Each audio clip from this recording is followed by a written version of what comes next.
Ici, nous sommes à Pointe-Noire, capitale économique de la République du Congo. C'est le site où ont travaillé les agents de l'ex-Onemo, dissous, qui, en avril 2019, a conduit à la création de 2 entités, dont l'Agence congolaise pour l'emploi. La réforme initiée par le président de la République dans le secteur de l'emploi continue de se concrétiser sous le dynamisme du gouvernement. Les jeunes sont appelés à assurer le devenir de notre nation. Leurs revendications premières portent sur l'emploi, le travail, et c'est légitime. Pointe-Noire, qui constitue le premier bassin d'emploi au Congo, a eu le privilège d'accueillir la toute première agence vitrine de l'Agence congolaise pour l'emploi. C'est le 20 août 2020 que l'inauguration de cette agence s'est tenue en présence du préfet de Pointe-Noire, du maire de l'arrondissement 1 Lumumba et de diverses personnalités.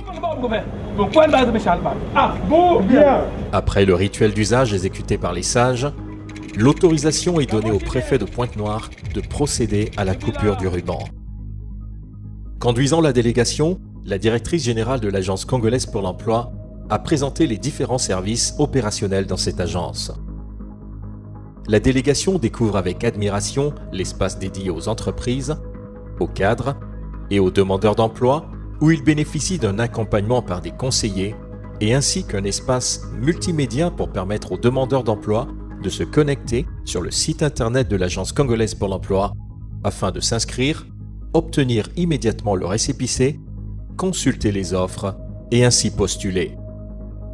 Une véritable évolution, le préfet de Pointe-Noire est ravi de ces grandes avancées dans le secteur et surtout fier d'accueillir ce bijou à Pointe-Noire. Le département de Pointe-Noire vient d'être doté d'une structure importante.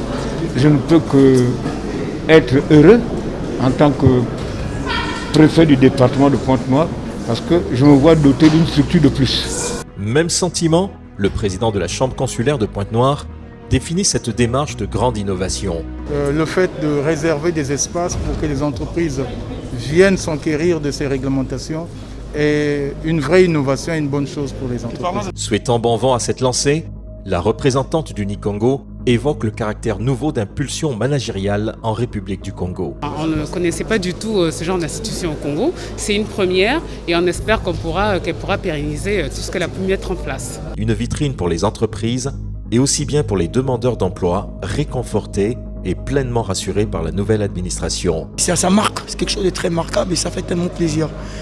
Et je suis à la recherche de l'emploi, mais je pense que cette fois-ci, je serai très satisfait. C'est bien réfléchi. La directrice générale de l'Agence congolaise pour l'emploi nous en donne l'essence. Nous avons réalisé l'objectif tel qu'a été approuvé par notre comité de direction, celle du déploiement d'une agence vitrine. Je vous rappelle que la réforme du service public de l'emploi émane de la volonté du chef de l'État, son Excellence Denis Sassou Nguesso.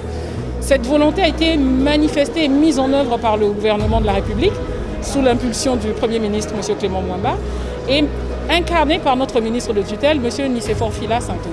Le service de l'emploi en République du Congo, une réforme dont les réalisations parlent d'elles-mêmes. ACPE, Agence congolaise pour l'emploi.